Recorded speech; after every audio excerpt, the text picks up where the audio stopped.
Ryu Hee-hyun-soo thought the plus-size waitress could not understand a word of Korean, although she's black, so he mocked her right to her face and made his whole table laugh. What he did not know was that Zuri understood every cruel word, and when she answered back in perfect Korean and called him a coward, the entire restaurant went silent. In that one moment, a tired waitress became the only woman in Seoul bold enough to embarrass a feared mafia boss in public. And that was the night her life stopped being ordinary. If you love stories full of tension, heart, and bold female leads, subscribe now, because this one is only the beginning. Zuri balanced a tray on one hand and moved between the tables like she had done it 1,000 times, because she had. Moonlight Garden was packed, loud, and too bright. Plates clinked, glasses touched. Rich people laughed with their mouths small and their eyes cold. Her feet hurt, her back hurt. Her fake smile was doing half the work of her body. Still, she kept going. "Table 9 needs more tea," Mr. Park said from the counter. Zuri nodded. "I saw it." She worked fast because slow got you stared at, and stared at was the same as judged. She knew 5 the order already. First, they noticed she was black. Then, they noticed she was plus size. Then, they decided what kind of person she must be before she said one word. Tonight was no different. A woman in pearls had looked her up and down at the door. A man in a gray coat had frowned when Zuri carried his soup. 2 teenage girls at table 5 had whispered and covered their mouths when she passed. Zuri had let all of it slide. She had learned that in Seoul, sometimes peace was not about dignity. Sometimes peace was just about rent. She was carrying hot tea toward a private table near the back when the front door opened. The room changed. It happened fast. 2 servers straightened. Mr. Park stopped talking in the middle of a sentence. A couple near the door lowered their voices. 5 men walked in, all dark suits, clean haircuts, hard eyes. They did not look drunk or wild. They looked worse. Calm men were always worse. The one in front was tall, broad-shouldered, and younger than the others, maybe early 30s. His face was sharp, not pretty in a soft way. Pretty in the kind of way that made trouble look expensive. Mr. Park rushed forward. "Welcome, welcome. Your table is ready." Zuri knew that tone. It was the tone adults used around men they feared. The 5 men sat at the back. Zuri heard one of the cooks whisper, "Ryu Hyun-soo." The name meant nothing to her for about 2 seconds. Then she saw everybody's faces. "Oh, that kind of man." Mr. Park hurried over to her. "You do not serve that table. I will do it. You just told me table 9 needs tea. Tea can wait. That table cannot. Why?" He gave her a look that said, "Now is not the time. Just stay away from them." Usually, Zuri would have listened. Usually. But 10 minutes later, one server dropped a spoon, another disappeared into the kitchen, and Mr. Park was stuck taking an order from a family of 8. The kitchen bell rang. The drink tray for the back table was ready. Nobody touched it. Zuri looked at the glasses, then at the others. No one moved. She let out a breath. "Fine. If I do not come back, tell my landlord he still has to fix the leaking sink." One of the younger waiters almost laughed, then saw Mr. Park's face and stopped. Zuri picked up the tray and walked to the back. She placed the drinks one by one. Whiskey, soju, sparkling water. Her eyes stayed on the table. Professional. Quick. That was when she heard it. "Did the owner lose a bet?" The voice was low, smooth, and careless. Korean, spoken like there was no need to be kind. Zuri did not look up. Another man chuckled. "What do you mean?" Ryu Hyun-soo answered, still in Korean, still calm. "I mean, every time she walks by, half the room looks nervous. I came here for dinner, not to be run over by a waitress." A few men at the table laughed. Zuri kept her face still. Her fingers tightened around the tray. Then he added, "And she does not even understand what I am saying. That is the brave part." More laughter. A hot wave rose inside her chest. It was not the first insult she had heard in Korea, not even close. Some were open, some were hidden behind smiles. Some came in English because people wanted her to understand. Some came in Korean because people thought she could not. That was their mistake. Zuri had spent the last 2 years learning Korean, the way other people learned how to swim after nearly drowning. Out of need, out of stubbornness, out of pure survival. When she first arrived from Kenya, she knew only simple words. Hello, thank you, sorry. Cheap words, safe words. The kind that let people think you were harmless. Then she got tired of being harmless. She got tired of people talking over her, around her, about her. So she learned. Not because of drama shows, not because of school, not because she wanted to become anything fancy. She learned because she was living here, working here, being laughed at here. She learned because she wanted to know when kindness was real and when it was fake. Now she knew exactly what he had said. The tray was still in her hand. She could walk away. She should walk away. Rent was due in 4 days. Mr. Park needed this job almost as much as she did. But then one of the men at the table said, "She is big enough to hear your thoughts anyway." The table laughed harder. That did it. Zuri set the tray down. Softly. Very softly. The kind of soft that makes more noise than a slam. The men looked up. Hyunsu finally looked at her properly. His eyes were dark, direct, and a little bored. Zuri answered in Korean so clean and sharp that the boredom left his face at once. "You are right about one thing." Silence swallowed the table. The older man beside him blinked. "She speaks Korean?" Zuri looked straight at Hyunsu. "I did hear your thoughts. They were not impressive." Nobody moved. One server near the kitchen froze with a stack of plates in his hands. A woman at another table slowly turned in her chair. Ha Hyunsu leaned back a little. Not relaxed, not nervous, just surprised. "You understood all of that." "Every ugly little word," one of his men muttered. "Ah." Zuri's heart was banging against her ribs, but her voice stayed even. "You sit here in a nice restaurant, talking about someone doing her job because you think she cannot answer back. Men who do that have a name." His jaw tightened. "Do they?" "Yes." She held his gaze. "Cowards." She said the last word in Korean. Not loud, not dramatic, just clear. The room went still. For 1 second, nobody breathed. Then the oldest man at the table burst out laughing. It was not a small laugh. It shook his shoulders. He slapped the table once and laughed harder. "Oh, Hensu," he said, trying to catch his breath. "You walked into that one." The others looked horrified that he found it funny. Mr. Park looked ready to faint. Hai-Soo did not laugh. He did not shout either. That was somehow worse. He just stared at her. Not like a man looking at a waitress. Not even like a man looking at an enemy. More like he had found something in the road that should not exist, and wanted to know if it would bite. Zuri picked up her tray again. "Your food will be out soon." She turned and walked away before her knees could embarrass her. The kitchen door swung behind her. Inside, everyone exploded at once. "Are you insane? Do you want to die?" "Zuri!" Mr. Park grabbed the counter with both hands and stared at her. "Why would you say that?" "Because he insulted me. He insults everyone. Then everyone should answer him." Mr. Park looked like he needed a chair. "That is Ryu Hyunsu. I heard the name. You do not understand. Men like him do not get corrected in public." Zuri placed the tray in the sink. Then maybe it was time somebody tried it. The younger waiter, Jiho, whispered, "I think it was cool." Mr. Park snapped, "Not now." From the dining room came the sound of chairs moving. Every head turned. Had they stood up? Were they leaving? Were they coming back here? Zuri forced herself to breathe through her nose. Then a bell rang from the grill station. "Order up," the cook said weakly, like his voice also wanted no part in this. Mr. Park closed his eyes. "I will take it." He carried the meat out himself. The next half hour crawled. Nobody at the back table caused a scene. Nobody called for her. Nobody complained, which somehow felt more dangerous. Twice, Zuri looked through the gap in the curtain and caught Hyunsu watching the room. Once, he looked right at the kitchen door like he knew she was there. At the end of the meal, he stood. His men stood with him. The older man said something to him that Zuri could not catch. Hyunsu did not answer. As they walked out, he paused by the register. Mr. Park bowed slightly.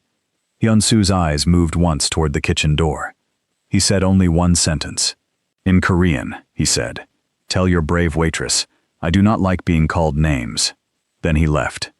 Mr. Park came back pale. What did he say? Ji-ho asked. Mr. Park looked at Zuri. He said he does not like being called names. Zuri picked up a stack of plates. Then he should try not to earn them. Ji-ho made a choking sound because he was trying not to laugh. Even Mr. Park almost smiled. Almost. When her shift finally ended, it was close to midnight. Zuri changed out of her apron, tied a scarf over her hair, and stepped into the cold Seoul night. Her body felt heavy now that the rush was over. The street was wet from an earlier drizzle. Neon signs glowed red and blue on the shiny pavement. Couples walked past in coats. A delivery bike flew by. Somewhere across the road, somebody was singing badly outside a karaoke bar. Seoul at night always looked like it was pretending not to be lonely. Zuri walked toward the bus stop with her bag on one shoulder. She kept her pace normal. Not too fast, not too slow. At the corner, she stopped at a convenience store for milk and the cheapest triangle kimbap left in the fridge. The cashier, a college kid with round glasses, stared at her. Then he leaned in and whispered in Korean. Was that really Ryu Hyun-soo? Zuri froze. Who? The man at your restaurant. My cousin's friend works there. He texted me. The boy's eyes went wide. Did you really call him a coward? Your milk is getting warm, Zuri said. He grinned. Nuna, you are famous for free. That is not a useful kind of famous. Still cool. She paid and turned to leave. The boy called after her. If he shows up again, maybe call him something smaller this time. Like rude. Rude is safer. Zuri laughed despite herself. Outside, the laugh faded quickly. She looked down the street. For 1 second, she thought a dark car was idling across from the bus stop. Then a truck blocked her view. When it passed, the car was gone. If you've ever had to smile when people look down on you, you already know why Zuri answered back. Stay with her, because Seoul is about to test her in ways she never expected. And if you love sharp, emotional stories like this, subscribe now so you do not miss the next part. Her room was on a rooftop in an old building in Mapo. Calling it a studio would have been very generous. Calling it a box with a window would have been honest. The room had a narrow bed, a tiny fridge, a hot plate, a sink that dripped, and a heater that worked only when it felt inspired. The wallpaper peeled at one corner like it wanted to leave before she did. But the room was hers, kind of, if she paid rent on time. Zuri put her milk in the fridge, sat on the bed, and took off her shoes with a groan. Then she checked her phone. 3 missed calls from her mother. 1 message from her younger brother Sammy. 1 message from a coworker. 21 unread messages in the restaurant group chat. Her stomach sank. She opened the chat first. Ji-ho had written, legend. Another server wrote, more like unemployed legend. Mr. Park had written only, everyone, please stop talking about tonight in public. Too late. Ji-ho had sent a screenshot from a social media post. Somebody had already written about what happened. No video, thank God. Just words. Still bad enough. Comments were piling up. Some called her brave. Some called her stupid. Some were just cruel in the lazy way strangers are cruel when they think a screen hides their face.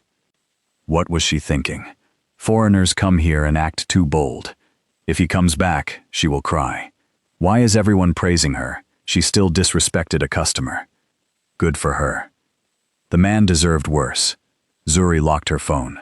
Her chest felt tight. She hated this part. Not the insult. Not even the fear. The part where strangers built a full person out of one moment and passed her around like gossip. Her mother's name flashed on the screen again. Zuri answered at once and forced brightness into her voice. Mama. My daughter, her mother said in English, warm and tired at the same time. At last, you vanished. I was at work. Are you eating? Zuri looked at the cheap kimbap on the bed beside her. Yes? Proper food, not your sad little snacks? Zuri smiled. Mama, every food is proper if it enters your stomach. Her mother clicked her tongue. You always talk like this when you are hiding something. I am not hiding anything. Did you send the message to your auntie? I will tomorrow. And your landlord? Also tomorrow. And your own sleep. Zuri flopped back on the bed. Now you sound like a judge. I am a mother. Same thing. That made Zuri laugh. Small but real. Her mother softened. How are people treating you there? Zuri stared at the ceiling. For 1 second, she nearly told the truth. That some days Seoul was kind to her. That other days it stared at her like she had interrupted a private party. That she worked twice as hard to be called half as good. That tonight she had looked a powerful man in the eye and called him a coward because she was tired of shrinking for other people. Instead, she said, I am okay. Her mother was quiet. That means no. Zuri shut her eyes. I am managing. You do not have to prove your strength every day. I know. Come home if it gets too hard. Home. The word tugged at something inside her. She pictured Mombasa heat, crowded streets, her mother's laugh, Sammy stealing fried plantain from the pan, and pretending innocence with oil on his lips. But home did not pay her family's bills. Home did not fix the dream she had already chased this far. I will be okay, she said.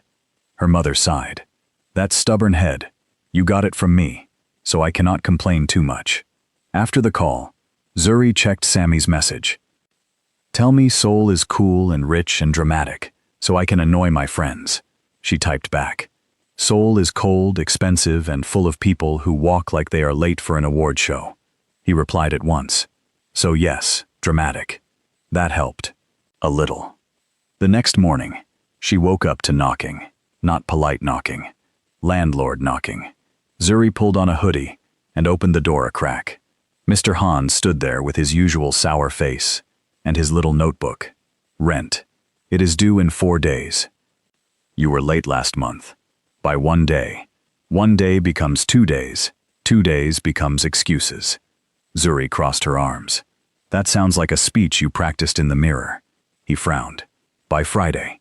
No delay. I said okay. He looked past her into the room, spotted the damp towel under the sink, and said, Do not flood the floor. The sink leaks. He shrugged, like leaking was a personality flaw she should work on, and walked away. Zuri shut the door slowly. Beautiful. A gangster problem at work and a landlord problem at home. Her life loved balance. At Moonlight Garden that evening, the air felt wrong. People kept looking at her. Not customers, staff. One waitress gave her a thumbs up when Mr. Park was not watching. Another said, My sister sent me the post about you. The cook said, If he comes back, I am taking my break. Even the dishwasher grinned and murmured, Coward, like it was the best word in the language. Zuri should have found it funny. She did not. Because Mr. Park had not smiled once. At 6 o'clock the owner came. Mr. Choi was short, polished, and always smelled like expensive soap. He rarely visited unless something was wrong or money was involved. Tonight, his face said both. Zuri, he said, come to my office. The office was really a storage room, with a desk pretending to be important. Mr. Choi shut the door. Mr. Park stayed inside too, looking nervous. Mr. Choi folded his hands. You caused a problem. Zuri kept her voice calm. He insulted me first. I do not care who started it. Men like that are not ordinary customers. I noticed. Mr. Choi did not smile. He comes here with people who matter. He spends money. People follow him. If he is angry, that can hurt my business. So I am the problem. You are the visible problem. That one landed hard. Mr. Park shifted, but said nothing. Mr. Choi continued. If Mr. Ryu returns, you will apologize. Zuri laughed once because she thought he was joking. He was not. No. His eyes narrowed. Think carefully before answering. I just did. You are easy to replace. There it was. Not even hidden. Zuri's throat tightened, but she lifted her chin. Then replace me. Mr. Park looked shocked. Mr. Choi leaned back in his chair and tapped the desk once. Pride is expensive when your pockets are empty. Zuri held his stare. For a long moment, neither moved. Then he said, Finish tonight's shift. We will decide tomorrow. Decide, as if she were a cracked plate. She walked out before he could see the hurt on her face. The dinner rush hit hard.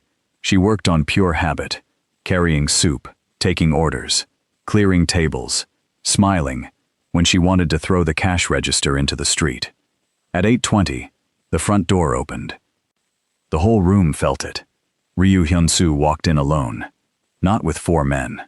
Not with 2. Alone. A low whisper ran through the staff like wind through dry grass. Mr. Park looked at Zuri in panic. Go to the kitchen. No. Please. No. Hyun-soo glanced around the room, and then, like he had planned it, chose a table in Zuri's section. Of course he did. He sat. He waited. Mr. Park reached for a menu, but Zuri took it first. Zuri, he hissed. If he wants trouble, he can order it with rice. She walked over. Hyun-soo watched her come. Up close, he looked even calmer than last time. Calm in a dangerous way, the kind that made other people rush to fill the silence. Zuri did not rush. She placed a menu in front of him. Welcome back. You sound surprised. I was hoping your ego needed more recovery time. One corner of his mouth moved. Not quite a smile. More like his face had remembered one by accident. You talk like this to everyone? Only the lucky ones. He opened the menu but did not read it. Still not afraid. She pulled out her order pad. Still hungry, I see. His eyes lifted to her face. You could have apologized. You could have behaved. The room around them hummed, but the sound felt far away. Hyun-soo rested one arm on the table. Do you always answer a question with a knife? Only when the question arrives wearing bad manners. For the first time, a real smile appeared. It changed his whole face. That was annoying. Zuri hated that she noticed. He said, You are not from here. No. Where from? Kenya. And you learned Korean there? Some there, more here. Why? She looked at him for a second. Because people say very bold things when they think you cannot understand them. That made him pause. Then he nodded once, as if filing that away somewhere. He said, What do you recommend? An apology. His smile vanished. Zuri tapped the menu. After that, the galbi is good. He gave a short, quiet laugh. At the counter, Jiho nearly dropped a glass from shock. Hyun-soo ordered simply and handed back the menu. As she turned to go, he said, You called me a coward in front of a room full of people. You earned a public review. I should be offended. You look busy being curious. That made his eyes narrow just a little. Good, she thought. Let him wonder. His food came quickly. He ate slowly. He watched everything. A crying child at table 4 dropped his spoon and stared at Hyun-soo. The boy's mother pulled him close. An old man at table 7 asked to move farther away. 2 college students near the door kept pretending not to film him with their phones. Hyun-soo noticed all of it and reacted to none of it. Zuri passed his table 3 times before he spoke again. On the 4th pass, he said in Korean, low enough that only she could hear, The owner asked you to apologize, didn't he? She stopped. That was not a guess. That was information. How do you know that? His eyes stayed on his glass. Because men like your owner are predictable. He said I am easy to replace. Now Hyun-soo looked up. Why had she said that? It slipped out before she could stop it. His expression changed, just for a second. Not pity, something closer to irritation, but not aimed at her. He said, He is wrong. Zuri folded her arms. That is kind. Also useless. I want my shift to end without drama. He leaned back. That depends on you. That sounds like a threat. It sounds like honesty. She bent slightly. Voice quiet but sharp. Listen carefully. If you came here to scare me because your pride got bruised, save your energy. I have dealt with landlords, rude customers, delayed pay, and public transport in winter. You are not the first difficult thing in my week. For one heartbeat, Hyun-soo looked stunned. Then he let out a laugh. Real this time. Short. Surprised. Impossible to fake. It was a bad laugh for her peace of mind. Because now he looked human. And human men were harder to hate. She straightened. Eat your food before it gets cold. When he asked for the bill, he paid in cash again. Exact amount. No tip. Then he stood and said, "I will come back tomorrow." Zuri blinked. That was not part of the service. He put on his coat. "Tell the owner not to replace you yet." "And if I do not?" His gaze held hers. "Then I will tell him myself." He left. The room breathed again. Ji-ho ran over. "Did he just laugh? I saw teeth. He has teeth." Zuri stared at the door. "Sadly, yes." Mr. Park looked close to tears. "This is getting worse." He was right. Because now it was not just danger. It was attention. And attention from men like Ryu Hyun-soo never came alone. Around 10, after most of the rush was gone, Zuri stepped outside to take out the recycling. The alley behind the restaurant smelled like cardboard and rain. She dropped a stack of boxes in the bin and heard a voice behind her. "You really have no fear." She turned too fast. Not Ha Hyun-soo. A younger man leaned against the wall near the back gate. Bleached hair, leather jacket, amused face. He had one hand in his pocket and the other holding a canned coffee. Zuri frowned. "Do people in this city not believe in doors? Why are all of you appearing out of walls?" He laughed. "Fair question. Who are you?" "Someone who knows Hyun-soo." "That is not comforting." It was not meant to be. He took a sip of coffee. "Name is Min-sok. I did not ask." "I know. You have that kind of face. Very expressive. My face is tired. And still brave." He tilted his head. Hyun-soo never laughs at people. Only with them or after they leave. Then maybe he should get out more. Min-sok grinned. "I knew you would say something good." Zuri moved toward the back door. "If you came to threaten me, be creative. I have already had a long day." His grin faded. "Actually, I came to warn you." That made her stop. He lowered his voice. "A lot of people are talking now. Not because you insulted him, because he came back. Alone."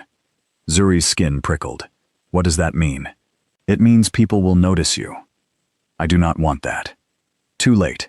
He looked toward the street. "And if another man starts asking questions about you, do not answer them."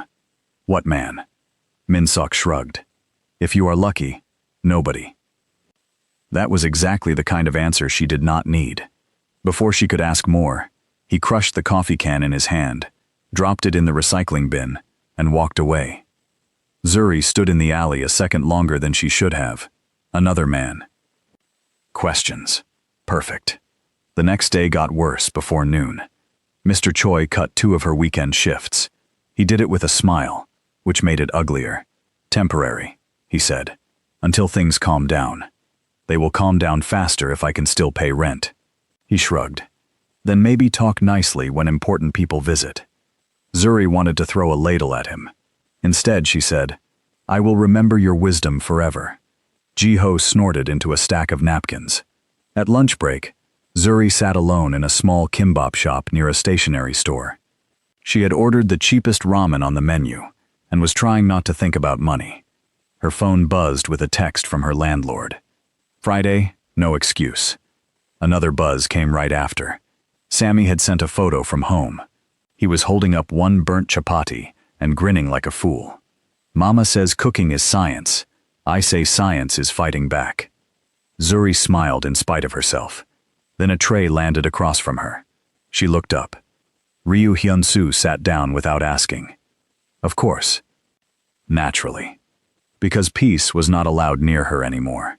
He had traded the dark suit for a plain black coat and sweater. Somehow that made him look more dangerous, not less. Like trouble had dressed down for lunch. Zuri set her chopsticks down. "Do you enjoy making unwanted entrances?" "I enjoy lunch. There are many places in Seoul. And yet here I am." She looked around. Nobody in the small shop had missed his arrival. The owner was pretending not to stare. 2 students by the window were staring openly. Zuri leaned back. "Say what you came to say." He rested his tray on the table and spoke quietly. "I need someone for a job." She laughed at once. "No. I did not explain it yet. You are Ryu Hyun-soo. The explanation is already losing. It is not illegal." That sounded rehearsed. His mouth twitched. "Fair." She folded her arms. "Try me." He studied her for a moment. "Some business guests are coming next week. One is from Uganda. One is from London. 2 are Korean and speak poor English when they are angry. I need someone who can move between Korean and English without making everybody sound stupid. You need an interpreter. For dinners, meetings, a few calls. Temporary. I am not an interpreter. You speak English. Yes. You speak Korean. Yes. You can read a room. That depends on the room. You can stand your ground. That depends on the room. A small smile touched his face. Then you fit. Zuri stared at him. Why me? Because the last woman quit. Why did she quit? She said the men were exhausting. That is the first honest thing you have said. He ignored that. I will pay well. How well? He named an amount. Zuri almost dropped her fork. It was enough to cover rent, food, and what she had lost from her cut shifts. He saw the reaction and added, cash. That made her angry at herself for even considering it. No. You need the money. You have no right to say that. You are eating instant ramen at noon, and your landlord texts like a debt collector. Her eyes narrowed. How do you know about my landlord? He paused. Too late. Zuri sat up straight. You looked into me. I made sure you were safe to hire. I am a waitress, not a secret tunnel. Welcome to Seoul. People check. Not like this. He held her gaze. You can say no, but hear the whole offer first. She wanted to stand up and leave. She also wanted to ask how much more he knew. Instead, she said, You have 1 minute. He nodded. 3 evenings. Maybe 4. You come, you translate, you leave. No private errands. No touching my paperwork. No one orders you around except me, and only for the job. That line should have annoyed her more than it did. Still no, she said. Think before you answer. I am thinking now. It is called caution. It is called fear. Zuri leaned forward. No. Fear is when you insult a woman in Korean, because you assume she cannot answer. I am doing something else. That landed. Hyunsu's eyes sharpened, then softened in a strange way, like he had almost smiled at being hit with his own mistake. Before he could answer, the kimbap shop owner rushed over with a side dish they had not ordered and placed it between them with shaking hands. Free pickled radish. Neither of them had asked for it. Neither of them touched it. The owner fled. Zuri looked at the untouched side dish and muttered, Even the radish is nervous. This time, Hyunsu laughed out loud. A student by the window almost choked on her drink. He reached into his coat and placed a card on the table, an address, a time. Tonight, 7. I said no. You said no before the number, not after. I am still saying no. He stood. Then do not come. He lifted his tray and left. Zuri looked at the card, then at the door, then at the card again. The shop owner shuffled over and whispered, Are you okay? That depends, she said. If I eat this radish, does it turn me into someone with better luck? He looked genuinely worried. I can give you extra soup. That was so sincere, it nearly broke her heart. Please, she said. By 6:30 that evening, Zuri was still telling herself she would not go. At 6:40, Mr. Han texted again. Friday means Friday. At 6:43, Mr. Choi informed her by message that her next week's hours would be reviewed. At 6:45, Zuri stood outside a tall office building in Gangnam, holding the card in her hand. Wonderful, she muttered. I hate myself a little. The lobby was bright and polished. Too polished, like even the floors had better plans than she did. A receptionist glanced at her, then at the card, and pointed her toward the elevator without a word. The ride up made her ears pop. On the 15th floor, there was only one door. No sign, no company name, just a dark door and a camera above it. Zuri almost turned back. Then the door clicked open by itself. Very normal, very comforting. She walked in. The place did not look like a movie villain office. That was somehow more unsettling. It was clean, quiet, and plain. A desk, a low sofa, shelves, a coat stand. No giant gold statues. No strange paintings of angry horses. No men polishing knives in corners. Ryu Hyunsu stood by the window, phone in hand. He looked up. You came. I came to hear the terms properly. His gaze dropped to her shoes, then back to her face. You changed your mind. I changed my level of poverty. That earned a faint smile. Sit, he said. I prefer standing until I trust places. He nodded once, as if that answer made sense to him. Then he took an envelope from the desk and placed it in front of her. Zuri did not touch it. What is that? Advance payment for tonight's trial. You are paying me before I agree? I am proving I keep my word. She opened the envelope. Cash. Real cash. Her pulse jumped. This is for one night? Yes. She looked up slowly. You are either very rich or very dramatic. Both, according to some people. Annoying. He almost smiled again. That was becoming a problem. He walked toward another door. Come with me. They are already testing my patience. Zuri followed him into a meeting room. 3 men sat around a long table. One was Korean, young, slick hair, tapping his fingers with irritation. One was British, silver-haired, stiff, and clearly unimpressed by everyone. One was Ugandan, broad-shouldered, well-dressed, and looking more amused than annoyed. The moment they saw Zuri, all 3 reacted differently. The Korean man looked confused. The British man looked skeptical.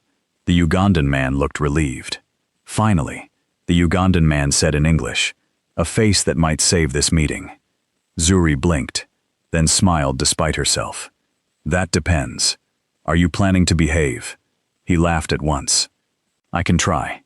And Hyunsu stepped aside and said, Zuri will interpret when needed. Keep your comments useful. The Korean man muttered something under his breath in Korean. Not quite rude, but close. Something about this being unusual. Zuri answered in Korean, before anybody else could. Unusual is better than useless. Let us begin there. The Korean man's head snapped up. The British man raised his brows. The Ugandan man laughed harder. I like her already. Hyunsu said nothing, but when Zuri glanced at him, he was watching her, the way he had the first night. Sharp, curious, dangerously interested. And for the first time, that look did not only make her nervous, it gave her butterflies too, which was ridiculous, and badly timed, and honestly, very rude of her own heart. She pulled out a chair and sat. All right, she said. Who is confused first? And that was when the real trouble started. Zuri looked around the table and quickly understood 2 things. First, nobody trusted anybody. Second, if she made even one bad choice with her words, this whole meeting could crash into the floor. The Korean man with slick hair spoke first, fast and annoyed. We already explained the delivery issue. Why are we repeating it? The British man folded his hands. Because your explanation had more smoke than facts. The Korean man frowned. What did he say? Zuri looked from one to the other. This was the dangerous part, not language, pride. He said he needs clear facts, she answered in Korean, calm and plain, not just assurances. The British man gave her a sharp look. He knew she had softened it a little. Good. Let him know she was not foolish, only useful. The Ugandan guest, who had introduced himself as Daniel, leaned back and said in English, What I need is simple. Dates, routes, cost, and who fixes the mess if the cargo gets delayed again. That one she gave exactly as it was. No sugar. No ribbon. The room tightened. Hyunsu stood near the wall, silent, watching. The Korean man tapped the table. The delay was not on our side. Daniel replied. That is what everyone says right before asking for patience. Zuri almost smiled as she translated. The British man, Mr. Clark, let out a dry breath.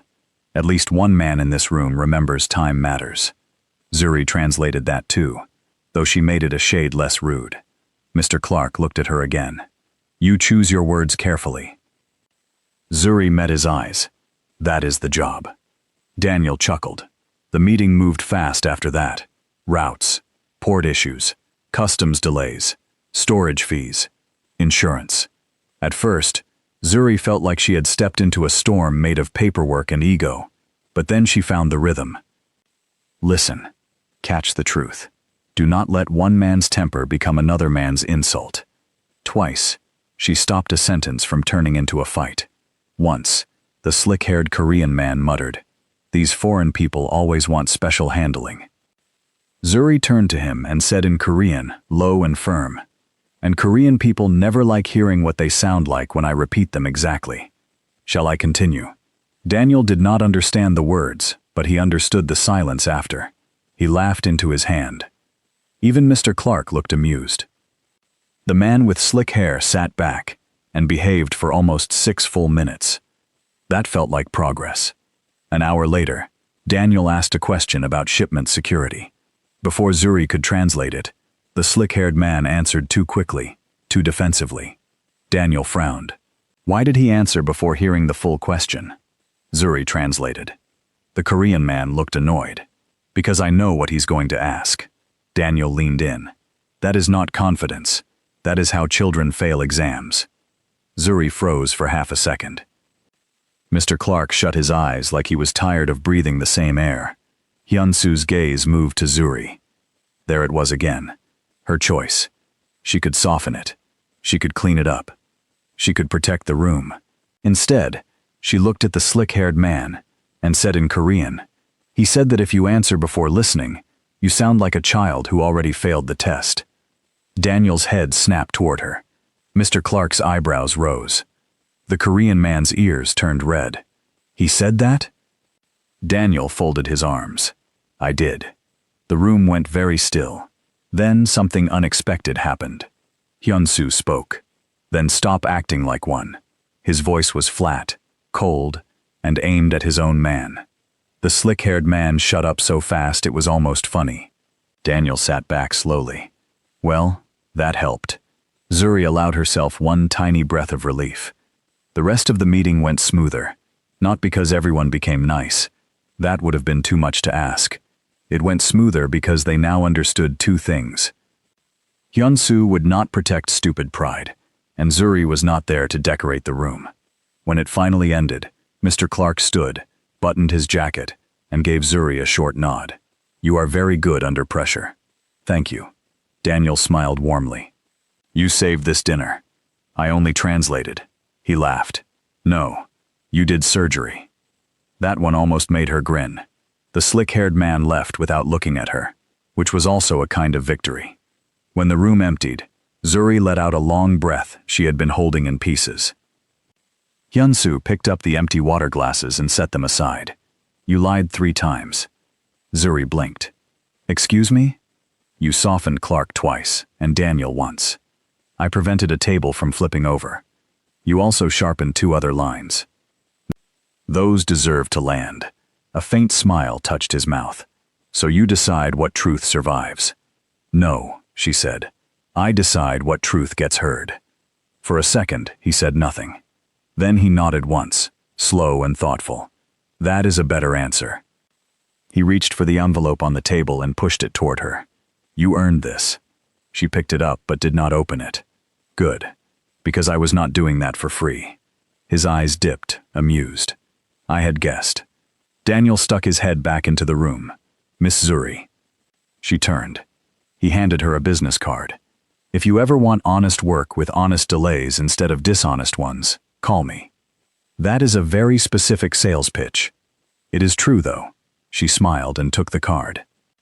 When Daniel left, the room grew quiet again. Hyunsu watched the card in her hand. "You collect offers quickly." "I collect rent problems even faster." That pulled a short laugh out of him before he could stop it. It surprised both of them. Zuri looked away first. That felt safer. "I am leaving," she said. "I'll have someone drive you." "No. It is late." "It is Seoul, not the moon." "That is not an answer. It is the only one you are getting." She turned toward the door. "Zuri." She stopped, but did not look back. "I want you tomorrow night, too." She half turned. "For work?" His face did not change. "For translating." That answer was so dry it almost made her smile. "What time?" "Same." "And the pay?" "The same." She thought about Mr. Han's text, Mr. Choi's face, her nearly empty fridge. "Fine," she said. "But if one more grown man at that table behaves like a schoolboy, I am charging extra." This time he smiled without hiding it. Fair. She walked out before her chest could do something embarrassing. Outside, Seoul was cold and bright. Cars slid past the curb. The building glass held the city lights like it was trying to keep them. Zuri shoved her hands into her coat pockets and headed for the bus stop. Halfway there, she noticed the black sedan. It moved when she moved. Not fast, not close, just there. She stopped at a crosswalk. It stopped too. Zuri turned around, marched back down the block, and went straight to the building she had just left. The guard at the lobby desk stood up in surprise as she strode in. "The man with the car outside," she said. "Tell him if he keeps following me, I am going to charge him a second fee for being annoying." The guard blinked. "What man?" Before she could answer, the elevator doors opened. Hyun-soo stepped out. He took one look at her face and then at the guard. "What happened?" She pointed toward the street. "Your car." "My car?" "The black sedan following me." Realization crossed his face. "That would be mine." Zuri stared at him. "You sent a car after me after I said no. I sent a driver to follow at a distance and make sure you got home. You hear the word no and treat it like a suggestion.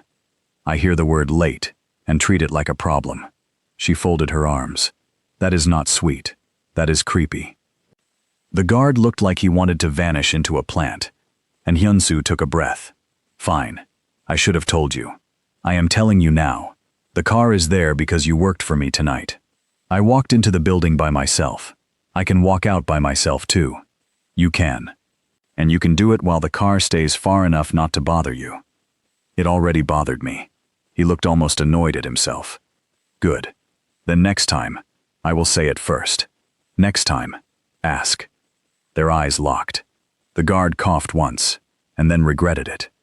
Hyun-soo stepped aside and gestured to the door. "Do you still want to walk?" Zuri lifted her chin. "Yes." He nodded. "Then walk. The driver will not come close." It was not an apology, but it was a crack in his control. Zuri took it. The black sedan stayed back the whole way home. She hated that part of her felt safer. The next morning, her landlord was weirdly cheerful. That should have warned her. Mr. Han was in the hallway carrying a bag of oranges. He saw her and smiled. Smiled. At her. "Good morning." Zuri narrowed her eyes. "Are you sick?" He blinked. "What?" "You only smile when rent is paid or when a tenant is moving out." His smile fell apart. "I am simply being polite. That is how I know something is wrong." He cleared his throat. "About Friday, there is no need to panic." "Interesting. Yesterday there was panic, thunder, and a full speech." He looked away. "As long as payment comes soon, it is fine." Zuri stepped closer. "Who talked to you?" "No one. Mr. Han." "Nobody important." That meant someone very important. Her jaw tightened. "If Ryu Hyun-soo came near my rent, I will scream." "I do not know what you are talking about." He went downstairs so quickly, he almost dropped the oranges. Zuri stood in the hall, furious. At noon, she was at Moonlight Garden, tying her apron, when Mr. Choi called her into the office again. His mood had changed too. That was even worse. He smiled with all his teeth. "Zuri, I have been thinking. I was afraid of that." He ignored the line. "Perhaps I was too harsh. That is one way to describe it. I value loyal staff. You cut my shifts yesterday. Temporary confusion." He waved a hand. "We will restore them." Zuri stared at him. "Why?" His smile stayed fixed. "A respected client spoke well of you." There it was. She did not need him to say the name. "I do not want favors." "This is not a favor. It is business." Mr. Choi leaned in. "Since you have the ear of Mr. Ryu now, maybe you can mention our private rooms are available for his future meetings." Zuri let out a short laugh. "There it is." He frowned. "Excuse me? You do not respect me more now. You are just hoping I come with access." His face went cold. "Careful. You first." Mr. Park, who had been standing near the door, looked ready to crawl under the desk. Mr. Choi straightened. "Just do your work." "I already do." She turned and left before she said something that would set the whole room on fire. The lunch rush came hard. And with it came a new kind of trouble. Two women in designer coats asked for the famous Waitress. A young guy tried to take a picture of her while she carried noodles. One woman with a tiny dog in her handbag said in English, "Are you the one who shouted at the gangster? Do it again." Zuri set down the tea and smiled politely. "I also charge for live performances." Jiho nearly fell into the fridge trying not to laugh. By 3, she was exhausted. By 5, she was angry. By 6, she was walking into another meeting for Hyun-soo because anger still did not pay bills. This one was at a private dining room above a club in Apgujeong. It was louder outside, quieter inside. The room had low lights, soft music, and the kind of silence rich people like to buy. Min-suk was there this time, leaning in a corner with a grin that already looked guilty. "You came," he said. Zuri pointed at him. "You are cheerful in a suspicious way." "That is my natural face." "How tragic." He laughed. "I missed you too." Hyun-soo entered a moment later, speaking on the phone. He ended the call, looked at Zuri, and handed her a paper bag. She frowned. "What is this?" "Food." "I know what a bag is. Why are you giving it to me? You worked lunch. You came straight here. You did not eat." Her mouth opened, then closed. Min-sok let out a low whistle. "He notices things. We should all be afraid." Hyun-soo gave him one look. Min-sok immediately studied the ceiling. Zuri took the bag slowly. Inside was a simple rice bowl and tea. Nothing fancy. Nothing showy. That somehow made it worse. "I did not ask for this," she said. "I know." She hated that her chest softened a little. "I am still annoyed about the car." "You can eat and stay annoyed." That answer almost made her smile. Almost. The meeting started with only 4 people, but it stretched into 6 as more men arrived. Most spoke Korean. One spoke English badly and loudly. Another spoke both but lied in both languages, which Zuri discovered within 10 minutes. By the second hour, she was tired enough to want to throw a spoon. Then the door opened, and the room changed again. A man walked in, wearing a pale gray coat and a smile that looked too smooth to trust. He was maybe a little older than Hyun-soo, with easy shoulders and eyes that never stopped measuring. Not loud, not rough, the dangerous kind of polite. Min-sok straightened at once. Hyun-soo's face cooled by 1 full degree. The man looked around, landed on Zuri, and smiled wider. Ah, so the story is true. Nobody introduced him, but she knew. This had to be the other man Min-sok warned her about. "Kim Tae-jin," he said, as if confirming it for her. "I have heard so much." Zuri kept her voice flat. "I hope very little of it was useful." Tae-jin laughed softly. Sharp. "I see why Hyun-soo keeps bringing you around." Hyun-soo spoke before she could. "You're late." Tae-jin shrugged and took a seat like he owned half the room. Traffic. Ego. The usual soul delays. The meeting kept going, but now every word felt like it had another word hiding behind it. Tae-jin asked friendly questions that were not friendly at all. He spoke to Hyun-soo in smooth, careful Korean, but every sentence had a hook in it. "Expanding fast these days, aren't you? Trying new staff too, I see. Interesting choice." Zuri translated only when needed, but she could feel Tae-jin watching her, even when he was talking to someone else. Halfway through, one man objected to a route change. Another snapped back. Voices rose. A chair scraped hard against the floor. Then one of Tae-jin's men shoved a younger assistant who had reached for the wrong folder. The assistant stumbled into the table. Glasses tipped. Water splashed. Papers slid. Zuri flinched back. Before the room could tip further, Hyun-soo moved. Fast. He caught the standing man by the wrist and shoved him back into his chair with one clean motion. No drama, no noise, just force and command. "Sit." The man sat. The whole room obeyed the silence after that. Hyun-soo's voice went low. "You do not throw your weight around in front of me.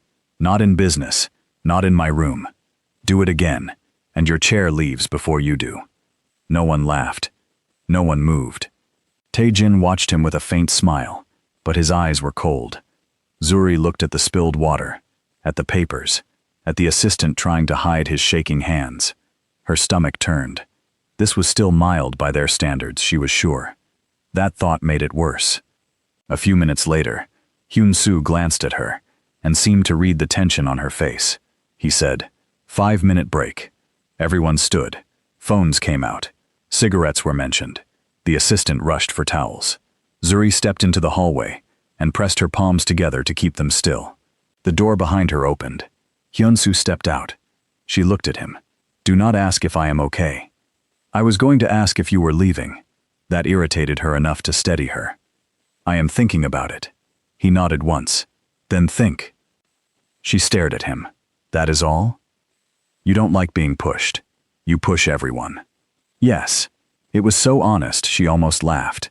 Instead, she said, that man got shoved over papers and nobody even blinked. I blinked. She gave him a look. A tiny breath of a smile touched his mouth, and then vanished. You want me to lie and say this world is clean? No. I want to know why you stay in it. For the first time that night, he looked tired. Not weak, not broken. Just tired in a way that reached the bones. Because walking out is easy in movies, he said. In real life, people collect debts, names, favors, and family. They tie them around your ankles and call it loyalty. Zuri had no quick line for that. He leaned one shoulder against the wall. You should go home after this. So, now you do want to push me. I want you away from Tae-jin. That name sat badly in the air. What does he want? She asked. Hyun-soo's eyes held hers. Anything that irritates me. That answer should have been simple. It was not. Because there was only one reason Tae-jin would look at her now.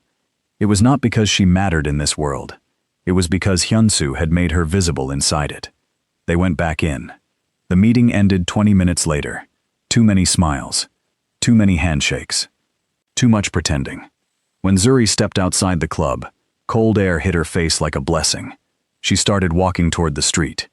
Hyun-soo came after her. The driver is waiting. No. Zuri! She stopped and turned. The club sign glowed blue above them. Cars rolled past. Somewhere down the block, someone laughed too loudly. I said no to the car, no to the watching, no to the quiet little decisions you make for me, because you think they are practical. Her voice was low, but each word came sharp. I had a life before this. His expression did not change. You still do. No. I had a hard life, yes. A poor life, yes. But it was mine. I was invisible before you. He looked at her for a long second. Then he said quietly, you were never invisible. The sentence landed right in the middle of her anger and made it wobble. Not because it was sweet, because he meant it. She hated that she could tell. If you were Zuri right now, would you walk away from Hyun-soo or stay for one more night and see where this goes? Tell me in the comments, because things are getting very risky. She looked away first. That line almost worked. It was not a line. That is what makes it dangerous. For 1 second, neither of them moved. Then a horn sounded from the curb. Min-sok leaned out of the sedan window and shouted, if you two are going to stand there and stare, at least let me turn off the heater. Gas costs money. Zuri laughed before she could stop herself. Hyun-soo shut his eyes briefly, as if deeply tired of knowing Min-sok. Get in the car, he said. No. Please. That word caught her off guard. It had not sounded forced, just tired. Zuri hesitated, then sighed. Fine.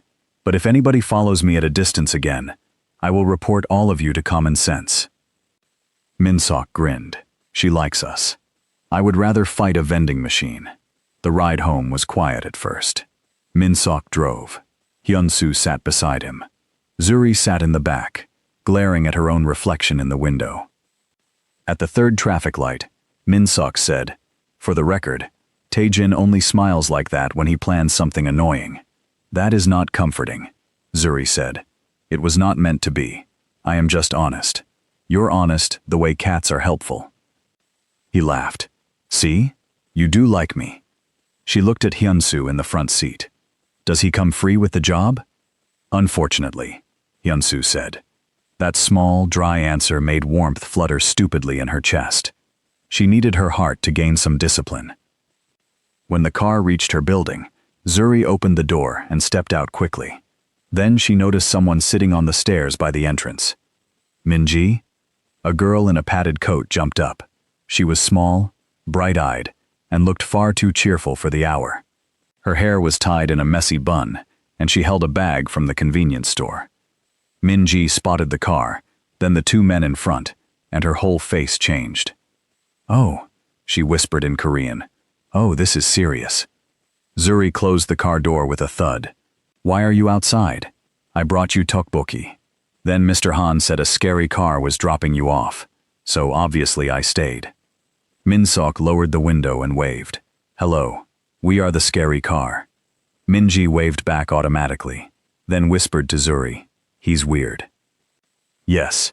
Hyun-soo stepped out too, and Minji nearly swallowed her own voice. Zuri rubbed her forehead. "Minji, this is trouble. Trouble. This is Minji." Minji bowed, because panic had broken her brain. Hyun-soo gave a small nod. "Good evening." Minji stared after him as he got back into the car. The sedan pulled away. Then she turned to Zuri so fast her tteokbokki bag swung in the air. "You cannot just say good evening like that and leave me alive with no explanation."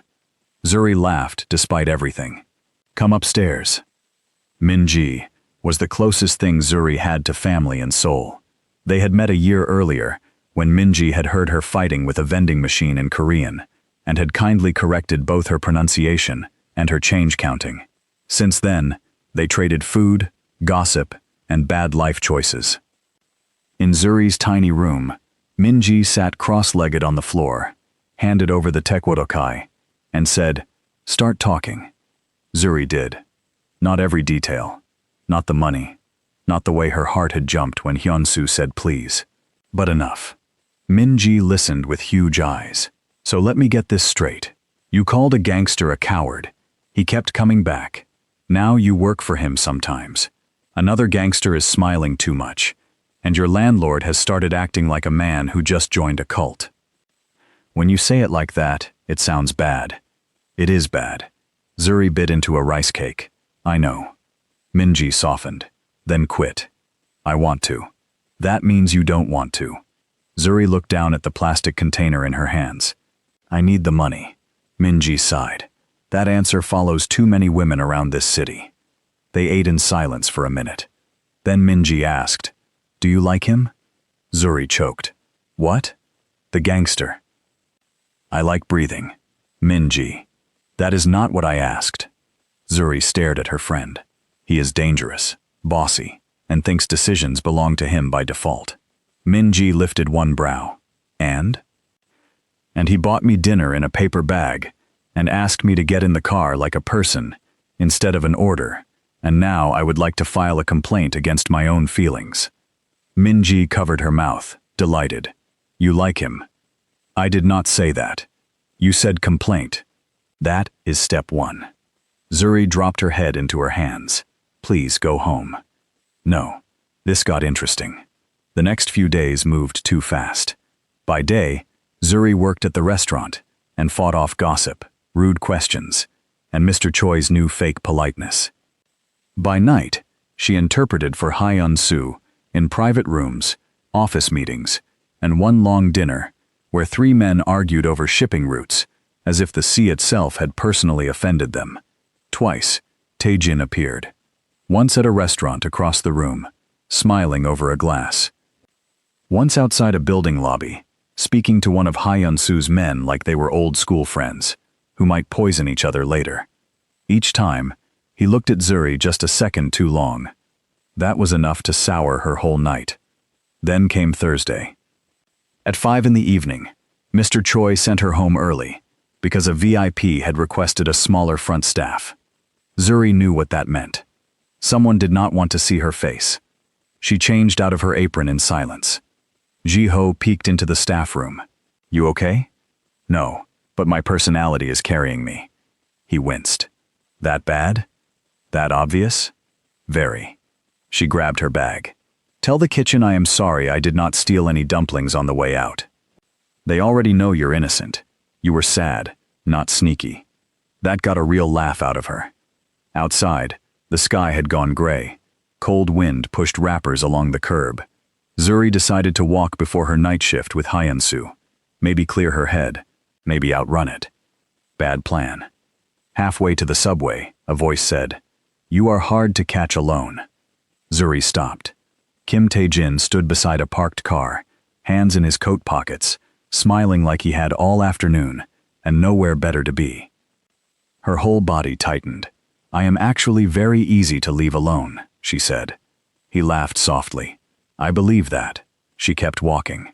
He matched her pace. "Do not do that," she said. "I only want to talk." That sentence has never helped anyone. Tae-jin looked amused. "You really are entertaining. And you are really blocking the sidewalk." He tilted his head. "Ha Hyun-soo should pay you more." That made her stop. "He pays you enough to keep returning, but not enough to understand where you are standing." "I understand perfectly. I am standing in a conversation I did not ask for. Then ask for a better one."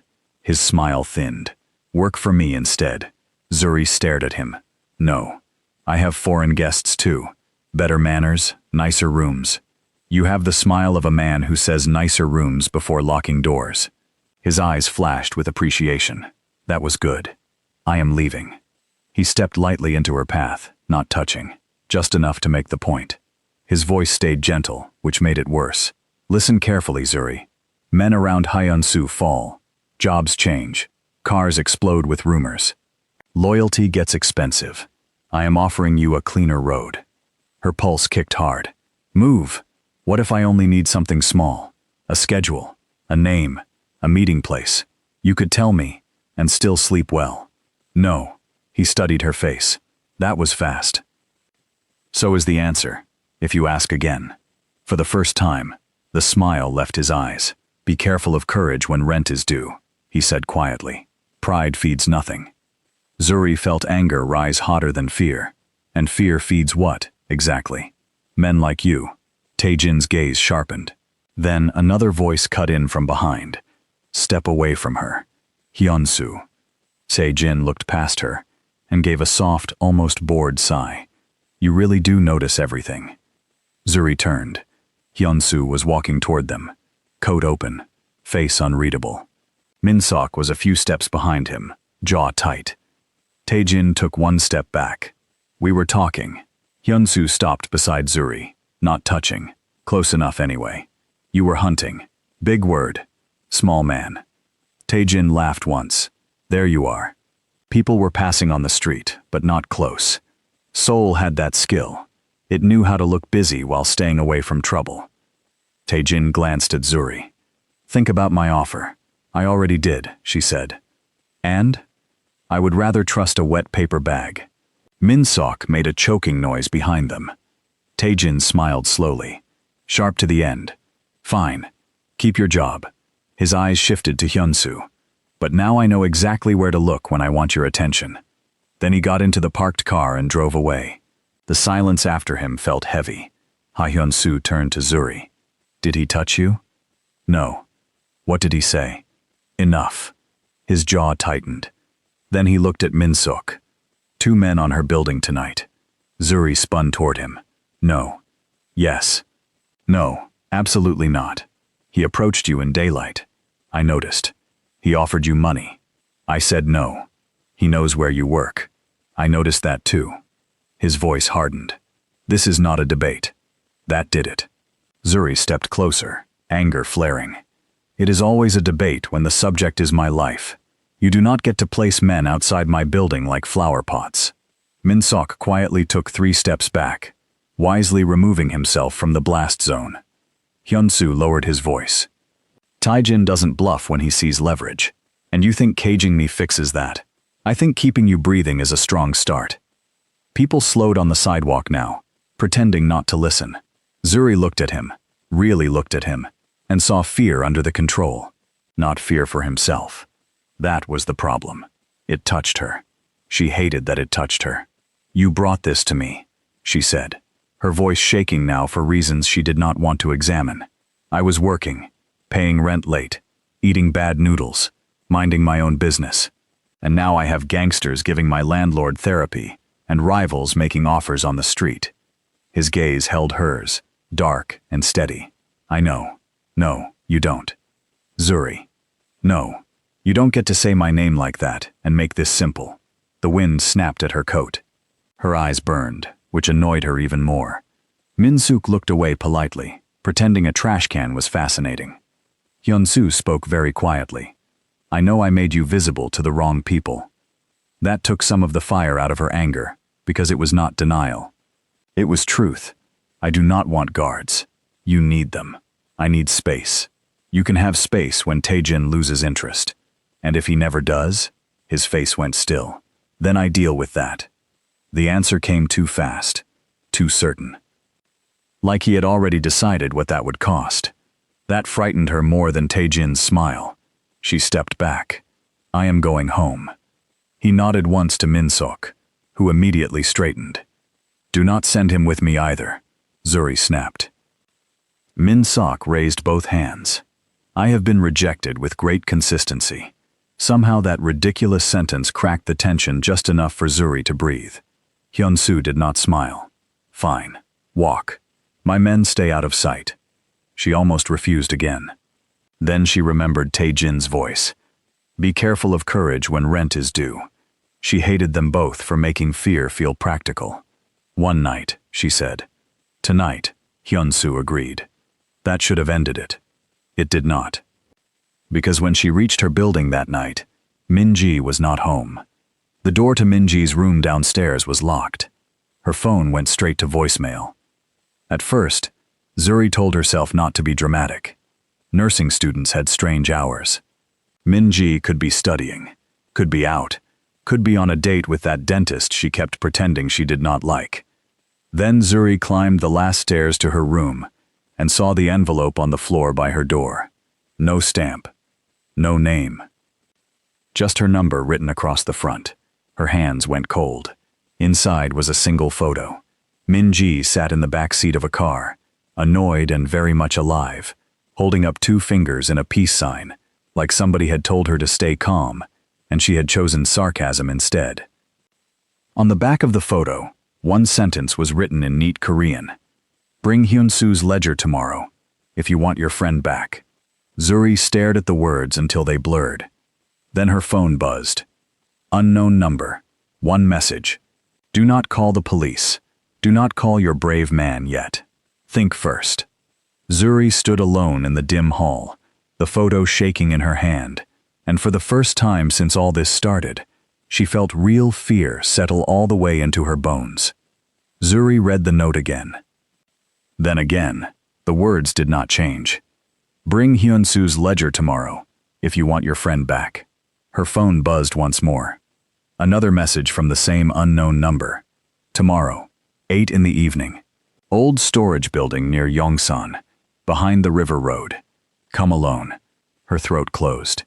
She called Min-ji. Straight to voicemail. She called again. Voicemail. Again. Voicemail. Pick up, Zuri whispered. Please, pick up.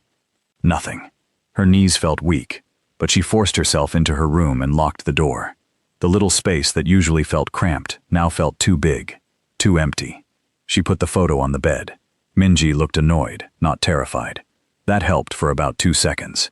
Then the fear came back harder. Taejin had her. Because of me, Zuri thought. That one thought went through her like ice. She paced the room so fast she nearly kicked her own bag. Tell Hyun-soo. No. The message said not to. Call the police. No. If they moved too early, and Min-ji was inside that car, with one nervous idiot, anything could happen. Wait till morning. No. Then she would lose hours she did not have. A knock hit her door. Soft. Then 2 more. Zuri froze. Zuri, came a low voice from outside. One of Hyun-soo's men. We are downstairs if you need anything. She shut her eyes. Of course. The guards he promised to keep out of sight. She almost opened the door, almost told them everything. Then her phone buzzed again. A picture this time. Min-ji, in the same back seat, now holding a paper cup and making a bored face at the camera. The message under it said, Your friend is comfortable, because I am patient. Do not make me less patient. Zuri sat down hard on the bed. No, She could not risk Minji on someone else's temper, not even Hyunsu's. She did not sleep that night. She sat under the weak yellow light with the photo in one hand and her phone in the other. Every plan looked stupid. Every path looked dangerous. At 3 a.m, she stood by the little window and looked over the Seoul rooftops. Neon, rooftop water tanks, dark alleys, a cat crossing one wall like it owned the city. Somewhere in all that light, Minji was waiting. By dawn, Zuri had made a decision. She hated it, but she had made it. She would get the ledger. She would trade it. And she would get Minji back before Hyunsu even knew what was happening. It was not a good plan. It was the only one she had. At noon, she got a message from Hyunsu. 7 tonight, office. She stared at it. Perfect. Her chance. She arrived early. Face calm, stomach in pieces. The office was quiet when she walked in. Min-suk was on the sofa, eating seaweed chips and watching something on his phone, with the volume too low to be decent. He looked up. You look terrible. Good evening to you too. I meant tired. Not terrible, terrible. You always jump to the most insulting version. Because experience has trained me. He squinted at her. Did you sleep at all? Did you? Yes, but with poor character. She might have laughed on another day. Today she only said, where is he? In the meeting room, trying not to throw a pen at a man from Busan. Busy then. Min-suk nodded, then frowned. You okay? Why does everybody ask that like they expect the answer to be no? Because your face usually fights back. Today it's just standing there. That nearly cracked her. She looked away. I'm fine. That is the worst lie you've said all week. Hyunsu's voice came from the hallway. Then stop bothering her and save me from Mr. Lee. He stepped into the room, buttoning his cuff. He looked at Zuri once, and his expression changed almost too quickly to catch. You look tired, he said. Zuri folded her arms. And you look expensive. Min-seok clutched his chest. Ah, there she is. The spirit returns. Hyunsu ignored him. Did you eat? The question hit too close to last night. Zuri had to keep her face still. I am not discussing my lunch with a man who follows people with cars. That was one time. One creepy time. Min-seok raised a finger. For the record, I agreed with her. No one asked, Hyunsu said. That tiny normal exchange made this worse somehow. It made the room feel almost safe. Zuri needed it not to feel safe. Not today. They went into the meeting room. 3 men were already there. One had papers spread in front of him. One was angry. One was trying to pretend he was not angry, which never works. The meeting started at once. Numbers, delivery dates, port trouble, delays. Zuri translated automatically, but half her mind stayed somewhere else. She watched where Hyunsu set his keycard. She watched which drawer he opened for documents. She watched him unlock the small wall safe in his office when he stepped out to get one file. A code. Quick fingers. A dark leather ledger inside. There. Her pulse jumped so hard she almost missed a sentence in English. Mr. Lee from Busan snapped. Well? Zuri looked at him and answered in Korean. I heard you. You are impatient, not invisible. Min-seok, passing the open door with coffee, nearly spilled it laughing them. The room moved on. Zuri did too. Calm voice. Straight back. No shaking hands. Inside, she felt like a trapped bird. An hour later, the meeting broke for tea. Mr. Lee took a call in the hall. The other 2 men went to the restroom. Min-seok went downstairs to meet a courier. Hyunsu stood by the printer in the outer office, speaking quietly into his phone. Zuri's eyes flicked once toward the half-open office door. Now, her legs moved before fear could stop them. She slipped into the office. Desk, chair, bookshelf, wall safe. Her hands were already damp. She stared at the keypad, replaying what she had seen. Left, right, middle, top. No, wait. Again. Think. She entered the first guess. Wrong. Her stomach dropped. She listened. No footsteps. Again. Second guess. A soft click. The safe opened. Zuri nearly sat down from the rush of relief. Inside were files, a velvet box, 2 envelopes, and the dark leather ledger. She grabbed it, shut the safe, and slid the book into her tote under her scarf, just as footsteps neared the office. She stepped out, shutting the door lightly behind her. Hyun-soo looked up from his call. For one terrible second, she thought he knew. He only said, covering the phone, "Tea is on the table." Zuri nodded and forced herself to walk, not run. The rest of the meeting dragged like a punishment. At one point, Hyun-soo asked for a page from the file on his desk, and Zuri's heart jumped so hard, she thought the others might hear it. He did not ask for the ledger. He did not look at her strangely. He did not know. By the time she left at 6, her tote bag felt like it weighed as much as a person. Outside, the sky hung low and gray. She did not go home. She went to a 24-hour print shop near Hongdae, where students printed resumes, posters, and panic. The owner, a sleepy man in glasses, barely looked at her as she rented a copier. Zuri opened the ledger on the machine table. Her breath caught. It was full.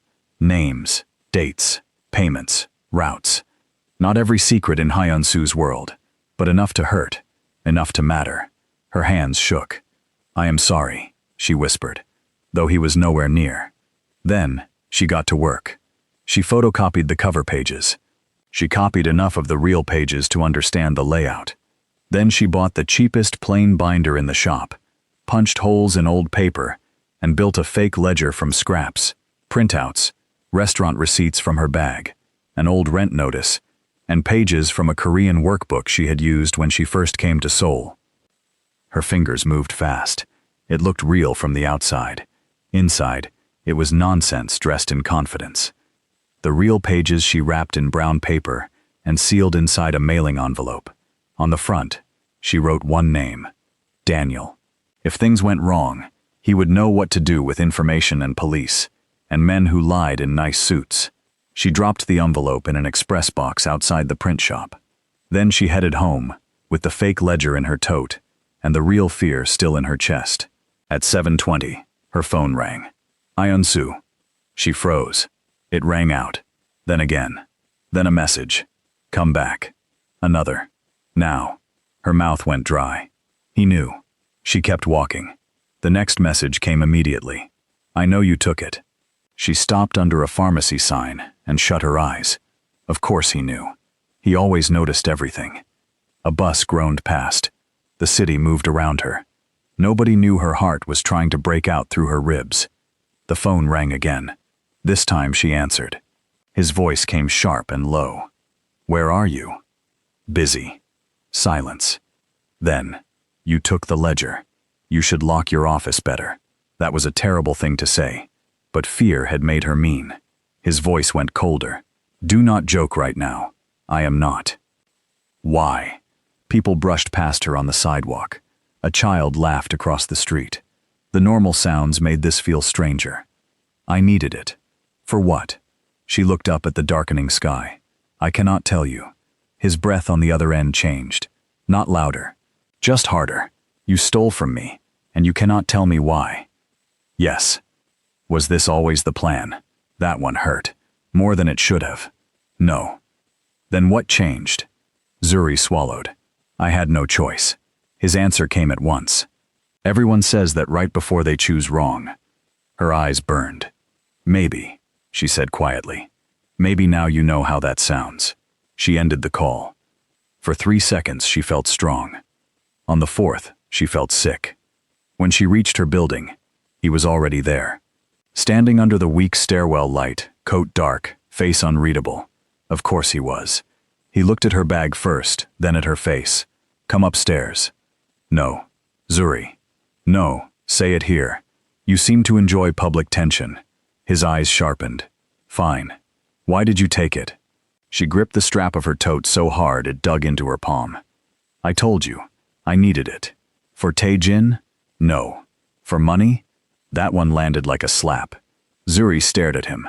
He saw it too late. His jaw tightened, but the damage was done. For money, she repeated. That is what you think of me. I think someone got to you. Yes, she said. Someone did. Then tell me who. I can't. His voice dropped. You can. No. The hidden guard at the corner wisely turned his head and studied the sky. Hyunsu took one step closer. Do you understand what you took? That book does not only touch me, and my life does not only touch me either. This is bigger than your pride. That snapped something in her. You do not get to say that to me. Not tonight. His face changed. Anger, yes, but under it, something worse. Disappointment. I was wrong about you, he said. The words hit harder than she expected. Maybe because part of her had been afraid of them from the start. She lifted her chin, even while her throat tightened. Then we are even. For a long second, neither moved. Then he said, very quietly, if you walk away with that, I cannot protect you from what comes next. She almost laughed from the pain of it. You think protection is the thing I am missing? He looked at her like he wanted to say 5 different things and hated all of them. Then he stepped back. Fine, he said. He turned and walked away. Zuri stood there under the stairwell light until the cold finally pushed her upstairs. Once inside her room, she closed the door, leaned against it, and slid to the floor. Only then did she let herself cry. Not loudly. Not long.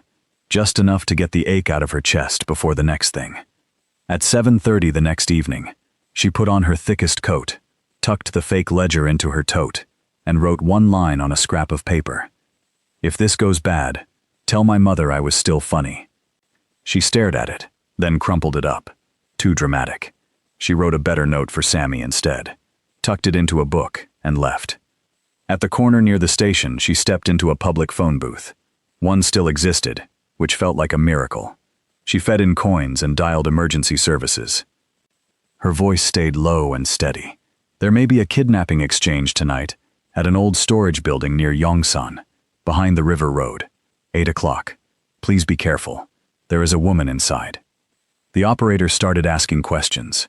Zuri hung up. Then she walked. The old storage building sat where the city thinned just enough to feel lonely.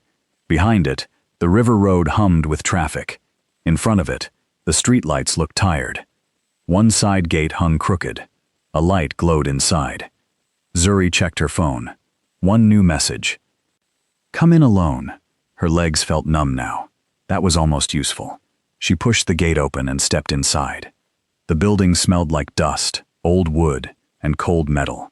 Stacks of chairs, covered shelves, cracked plastic bins. A single hanging bulb lit the middle space. Min-ji sat on a folding chair with her hands tied in front of her, not behind. Her mouth was free. Her hair was messy. She looked furious. The moment she saw Zuri, she said, "This is the worst surprise visit you have ever planned." Zuri nearly laughed from relief. You talk too much for a hostage. I have been telling them that for hours. 2 men stood behind her. A third leaned near a steel shelf, and Kim Tae-jin stepped out from the shadows like he had been waiting for his cue all day. I knew you would come, he said. That does not make you smart, Zuri answered. It makes you predictable. He smiled. And yet here you are. Zuri kept walking until she stood 10 feet from Min-ji. Let her go first. Tempting. No. I brought what you asked for. Tae-jin held out a hand. Then give it to me. Zuri did not move. She walks to me first. One of the men behind Min-ji shifted. Min-ji rolled her eyes at him and muttered, If you push that chair one more time, I swear I will step on your shoe when this is over. Even now, that girl was impossible. Tae-jin looked amused. You do choose noisy friends. Better than kidnapping people, because you cannot manage your own grudges. His smile thinned. The ledger. Slowly, Zuri took the fake ledger from her bag. Tae-jin's eyes sharpened. He stepped forward and took it. Then he nodded to one of his men. Untie the friend. The man hesitated. Tae-jin did not look at him. Now, the rope came off. Min-ji stood too fast, wobbled, then straightened with pride and marched toward Zuri, like she was offended by the whole situation on principle. When she reached her, she whispered, I hate rich criminals. They never even offered me snacks. Zuri almost choked. Tae-jin opened the ledger. He flipped one page, then another. His face changed. The room went still. He turned another page and found an old electric bill, a Korean practice sheet with circled verbs, and a receipt for spicy rice cakes. One of his men frowned. "What is this?" Zuri folded her arms. "Study materials. I believe in self-improvement." Tae-jin looked up slowly. For the first time, the smooth smile was gone. "You are brave," he said softly. "No," Zuri replied. "Just tired of rude men." He shut the ledger with a snap. "Where is the real one?" "Safe." His eyes went cold. "You think this is funny?" "No, but your face helps." One of his men took a step forward. Min-ji grabbed Zuri's sleeve. "I support your jokes, but maybe less now." Tae-jin raised a hand, and the man stopped. Then he said to Zuri, very calm, very dangerous, "You called the police." "Maybe." "You told Hyun-soo." "No." That part, at least, was true. Tae-jin studied her for a second. Then a slow smile came back, thinner and meaner. "Interesting. Then this is just you being troublesome all by yourself." He nodded once to his men. Two of them moved at the same time. "Run," Zuri hissed to Min-ji. They turned, but one man grabbed Min-ji's coat. Zuri spun back and yanked a stack of plastic trays off a cart into his path. The trays crashed across the floor. He stumbled and let go. Another man lunged for Zuri's bag. She swung it into his chest with all her strength. It made a satisfying thump, but he kept coming. Then a voice cut through the room. "Hands off her." Hyun-soo. He stepped through the side entrance with Min-sok and two men behind him. Tae-jin did not even look surprised. Of course not. He had wanted this too. "I wondered how long it would take," Tae-jin said. Zuri's heart dropped and lifted at the same time. Hyun-soo's gaze found her at once. Then Min-ji. Then the men around them. "You should have left her out of this," he said. Tae-jin shrugged. "You only notice pain when it is wearing a face you care about." The silence after that line felt sharp enough to cut skin. Min-sok moved first, pulling Min-ji toward the side. "Come with me." Min-ji pointed at Tae-jin as she passed. "Your manners are ugly." "Noted," Min-sok muttered, dragging her faster. One of Tae-jin's men grabbed for Zuri again. Hyun-soo reached him in 2 strides and shoved him back so hard, he crashed into a stack of folded chairs. The chairs clattered to the floor like thunder. Then the room exploded into movement. No knives, no guns, just fists, shoves, heavy boots, metal scraping, shelves rattling. One man rushed Min-sok. Min-sok hit him with a cardboard box, which was deeply unhelpful but very sincere. The box burst open, and paper cups flew everywhere. Min-ji shouted, "That looked cheap." "I did my best," Min-sok yelled back. Zuri ducked as 2 men crashed into a trolley beside her. It rolled, hit a shelf, and sent old cushions sliding to the floor. Tae-jin came around the side, fast and silent, reaching for her arm. Hyun-soo caught him halfway. They slammed into a metal table. It screeched across the floor. Zuri stumbled back. A hanging bulb swung above them, throwing wild shadows over faces and shelves and dust. Tae-jin was not bigger than Hyun-soo, but he was quick. Too quick. He landed one hard shove that sent Hyun-soo into a stack of crates. Wood cracked. One crate burst open, and paper decorations spilled out like a very festive disaster. Min-ji stared. "Why are there party hats in a hostage place?" "No idea," Zuri panted, pulling her toward the side door. A man blocked them.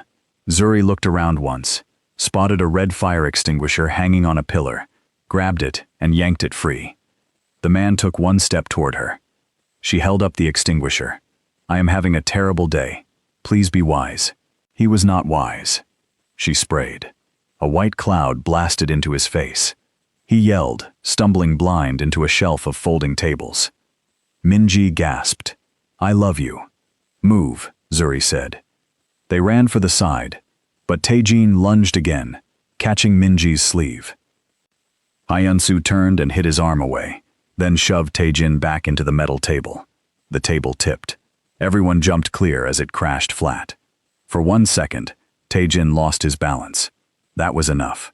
Police sirens sounded outside, loud, close. Every head in the room turned. Tae-jin swore under his breath. One of his men bolted for the back door, and ran straight into 2 officers entering from that side. More officers rushed through the front. Nobody move. For once, everyone listened. Taejin looked at Zuri. Not angry, not shocked, almost impressed. You called them anyway. Zuri caught her breath. I was never bringing snacks to this mess. Minji barked out a laugh that sounded half hysterical. Officers moved in fast, separating people, pinning arms, shouting names, checking the room. One officer came to Zuri and Minji. Are you hurt? No, Zuri said. Only emotionally, Minji added. The officer blinked once. Please stand over there. As they were guided aside, Zuri looked back. Hyun-soo stood still, while an officer spoke to him. He did not run. He did not argue. He only looked at her. Then at Taejin being handcuffed. Then back at her. There was too much in that look. Relief, anger, pride. Something softer that she could not name because if she named it, she might cry again, and she was tired of crying in criminal situations. At the station, things moved slowly, and too fast at the same time. Statements, questions, tea in paper cups. An officer with kind eyes asked Zuri to explain everything from the photo onward. She told the truth, almost all of it. Minji told the same story, but with more outrage and 2 side comments about poor hostage etiquette. Minsok sat nearby with an ice pack on his shoulder, looking deeply offended that a cardboard box had not won the fight. At 2 in the morning, Zuri stepped into the corridor for air and found Hyun-soo standing alone by a vending machine. He had a bruise darkening near his cheekbone. One sleeve was torn at the cuff. He looked tired enough to drop, but he was still somehow standing straight. Zuri stopped. He looked at her, then at the vending machine. It stole my coins. Crime really is everywhere. That pulled the smallest breath of a laugh out of him. For a moment, they just stood there in the ugly station light. Then he said, You called the police before you went in. Yes. You made a fake ledger. Yes. You mailed the real pages out. Her eyes widened. How do you know that? Daniel called me from a hotel lobby. He sounded impressed and insulted at the same time. Zuri looked away. I needed backup that was not you. I noticed. Silence settled between them. Then he said, very quietly, I should not have asked if it was for money. That surprised her more than the apology itself. Not because he was incapable of one, because he said it without dressing it up. No, she said. You should not have. He nodded once. I was angry. I was stealing from you. You were trying to save your friend. She looked at him then, really looked. When did you figure it out? When one of the men outside your building reported Minji never came home. He paused. I went back to your room after I left. The photo was under your bed. Zuri shut her eyes for a second. Of course one. In the panic, she must have kicked it under there. I thought you betrayed me, he said. Then I saw the picture. There it was, the thing between them laid out plain. I thought you thought the worst of me, she said. I did, for about 10 minutes. Comforting. I hated those 10 minutes. That one sat between them, with more warmth than she was ready for. She leaned against the wall. I hated your face in the stairwell. He almost smiled. Fair. You were very dramatic. You stole my ledger. You accused me of selling you out. You were holding my ledger. Still rude. A tired, helpless laugh escaped him. It escaped her too. And just like that, some of the tightness broke. Not all of it. Not enough. But some. Then his face turned serious again. This is not over. Zuri's chest tightened. Taejin, him, the police, my side of this city. He looked down the corridor where voices echoed from some office. There will be heat now. What happens to you? He did not answer right away. That told her enough. He looked back at her. I can keep fighting the same way, or I can do something smarter and uglier. With the police, with prosecutors. She searched his face. You would do that? He gave a short, humorless breath. You once called me a coward in a restaurant full of people. It was embarrassing, but not inaccurate. Zuri stared at him. He went on quietly. There are easier kinds of courage. Breaking things. Threatening men, standing still while others move away. I learned those young. The harder kind is walking out, while everyone who profits from your fear calls you weak. Her throat tightened. You do not owe me a new life, she said. No, he replied, but maybe I owe myself one. Neither moved. Then he added, with that dry tone she had started to recognize. Also, I would like to stop losing arguments to a waitress. Despite everything, she smiled. Former waitress, she said. His brows drew together. What? She let out a breath. Mr. Choi fired me by text while I was giving a police statement. Efficient man. Hyun-soo's expression went flat in a dangerous way. No, Zuri said at once. Do not do anything dramatic. I was only thinking. That look is never only thinking. The corner of his mouth moved. Fair. She glanced down the corridor. Min-ji says Daniel offered me work. He did. You know everything. And it is still annoying. He needs someone smart in his sole office while they clean up the trade mess. Better pay. Honest paperwork. Honest delays? That brought back the faintest smile. Exactly. She looked at him for a long moment. Then she said the thing that had been pressing against her chest since the warehouse. If you stay in this life, this never ends. He held her gaze. She took a breath. You can call it loyalty, duty, debt, family, whatever makes the chain sound noble. But if you stay, then someone else gets dragged in next time. Another friend, another driver, another woman carrying a fake smile through somebody else's danger. Her voice softened. Do not prove me right about you. His eyes darkened, not with anger, with understanding. You still think I'm a coward. I think you know exactly where the door is. The question is whether you are brave enough to use it. That landed deep. She saw it. For once, Hyun-soo had no quick answer. An officer called his name from down the hall. He looked away, then back at her. I have to go. I know. He took one step, stopped, and said, Zuri. Yes? I noticed you were never invisible before I knew your name. Her breath caught. Then he walked down the hall before she could answer. If you made it this far, and you are rooting for Zuri after everything she survived, subscribe for more stories like this. And tell me, would you have trusted Hyun-soo again after that hallway apology? The next month was messy. That was the kindest word for it. Moonlight Garden never called her back. Mr. Choi sent one cold message about company image and difficult circumstances.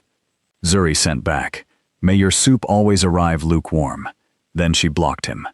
Mr. Han, her landlord, suddenly became very respectful when police came by to confirm details about the kidnapping night. He even fixed the leaking sink. Fear really was the fastest repair tool in Seoul. Min-ji moved into Zuri's room for a week because she claimed, after being kidnapped once, I deserve dramatic sleepovers. The room was far too small for two people, but laughter took up less space than fear, and they needed that. Daniel kept his word. He offered Zuri temporary work with his Seoul trade office, helping with English, Korean, and East African clients, who preferred dealing with one honest person, instead of 6 polished liars. It paid better. It was legal. It came with lunch most days. Zuri almost cried over the lunch. As for Hyun-soo, the city swallowed him. Not fully. Just enough. There were rumors. Talk of investigations. And talk of statements. Talk of some men getting nervous, and others getting quiet. Min-sok sent exactly one message in those weeks. Alive. Bored. Eating badly. He says work hard, and stop glaring at rain like it insulted you. Zuri texted back. Tell him to apologize properly one day. Min-sok replied. He groaned at this. Very satisfying. Summer came slowly. Seoul warmed. The river paths filled with runners and couples, and people pretending they enjoyed humidity. Life did what it always does. It kept going, even over bruised places. Sometimes Zuri hated that. Sometimes she was grateful. 6 months later, she stood behind the counter of a small cafe in Hongdae on a bright afternoon, writing customer names on iced drinks. Daniel's office was nearby. The cafe owner, Mrs. Song, had discovered that Zuri could handle rude customers, confused tourists, and broken milk foam with equal skill, so she stole her for weekend shifts. It was not glamorous. It was peaceful. That mattered more. "One iced latte for Jian," she called. A girl in a yellow cardigan waved. Two students argued over a laptop near the window. A father cut a cake for his little son's birthday. Outside, leaves moved in a warm breeze. The whole place smelled like coffee and vanilla and sugar. Normal. Beautifully normal. The bell above the door rang. Zuri looked up and forgot the next order in her hand. Ryu Hyun-soo stood in the doorway. He looked different, still tall, still sharp-faced, still carrying that quiet gravity that made rooms notice him. But the edges had changed. No expensive coat this time. Just a plain dark jacket and a white shirt, with the sleeves rolled neatly at the wrists. His hair was a little longer. The hard alertness in his shoulders had loosened. He looked like a man who still knew trouble, but no longer belonged to it. Their eyes met. Everything in the cafe kept moving.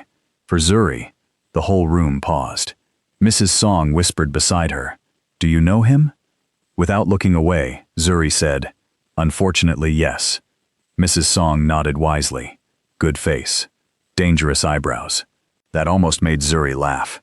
Hyun-soo walked to the counter. When he stopped in front of her, he glanced at the menu and said, "Do you still recommend an apology first?"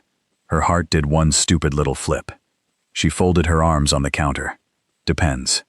Is it late, weak, or actually useful?" He considered that. "I came to try useful." Mrs. Song appeared at the espresso machine, like a woman who could smell romance and trouble from 3 tables away. "I will make the drinks slowly," she announced to no one. Zuri ignored her. Hyun-soo reached into his pocket and placed something small on the counter. Her old keychain. The one shaped like a tiny orange fish. It had fallen off her bag in the warehouse, and she had not even realized it was gone. "I kept meaning to return it," he said. Zuri picked it up, turning it in her fingers. "You are 6 months late. I had paperwork. Terrible excuse." "I know." She looked up. "How much trouble are you in right now?" "Less than before. More than a normal person." Helpful answer. A small smile touched his mouth. "I am working with prosecutors. I heard rumors. Most of them are rude. I hope some are true." "They are." She searched his face. "And your people?" He gave a quiet breath. "Some left. Some are angry. Some think I sold them out. My family has chosen dramatic disappointment." Families do love themes. That made him smile for real. The sight of it made butterflies wake up in places she had carefully tried to keep calm for months. "Daniel said you took the office job," he said. "I did. You like it?" "Mostly. Honest delays, like advertised." "Good." A warm silence settled between them. Not empty, just careful. Then Zuri leaned on the counter. "So why are you really here?" His gaze held hers. "To apologize. Finally. For the first night. Good start. For the stairwell. Important. For asking if it was money. Very important." He nodded. "For making decisions around you, and calling it protection." Zuri's fingers tightened around the little fish keychain. "And," he added, voice quieter now, "for leaving you with the mess I made, and hoping my feelings were enough to excuse it." Her breath slowed. That was the truest thing he could have said. She asked softly, "Were they?" "No." That answer landed gently. Because it was honest. The cafe hummed around them. Cups clinked. The milk steamer hissed. Mrs. Song dragged out the making of one cappuccino so much it deserved its own documentary. Zuri looked at him for a long moment. Then she said, "You look better." "I sleep more." "That helps with your face." My face was fine. It was exhausting. He gave her that dry look she remembered. "You are still rude. You came for useful." "I did." He hesitated, and for the first time since entering, a little of the old tension touched his shoulders. Then he said, "Do you still think I'm a coward?" Zuri looked at him. At the man who had stayed when the police came. At the bruised memory in a station hallway. At the apology laid out plain on a cafe counter between sugar jars and paper cups. She smiled, small and real. "No," she said. "I think you finally did the brave thing." Something in his face softened. Not sharply, not dramatically, just enough to make her chest ache in a warm way. Mrs. Song set down a coffee with suspicious force and muttered, "Take your time. I love standing here third-wheeling in my own cafe." Zuri laughed. Hyunsu actually looked embarrassed, which was so rare she almost wanted to frame it. He glanced at the empty seat by the window. "When your shift ends, would you let me buy you dinner?" She lifted one brow. "At a restaurant where you behave." "Yes, where I choose the table." "Yes." "Where no car follows me home." A faint smile. "Yes." "Where your apology continues with food. It can become very detailed." That pulled a laugh out of her. She pretended to think for 1 second longer than necessary. Then she said, "Maybe." He nodded, like maybe was more than he deserved, and exactly enough to make him hopeful. "Maybe is fair," he said. Mrs. Song clicked her tongue. "Take the maybe before she changes her mind." "Mrs. Song," Zuri said. "What?" "I am invested now." Hunsu stepped back from the counter. "I will wait outside when your shift ends." "You assume I said yes." "I am trying optimism. It is new. It looks strange on you. So does peace on me, according to Minsok." That name made her smile. "How is the human cardboard box?" "He says to tell you he won that fight spiritually." "Of course he did." He started toward the door, then turned back once. "Zuri." "Yes?" He held her gaze. "I am still sorry." She tucked the fish keychain into her apron pocket. "Good. Stay that way for a little longer." The corner of his mouth lifted. Then he left. Through the cafe window, Zuri could see him standing under the tree outside, hands in his pockets. No bodyguards, no dark car, no men watching corners. Just a man waiting. For her. Mrs. Song leaned over the counter. "Well?" Zuri picked up the next cup and smiled to herself. "Well," she said, "he is all mine. Some things are earned. If you want more emotional, tense stories like this one, subscribe and come back for the next ride. Thank you for listening till the end."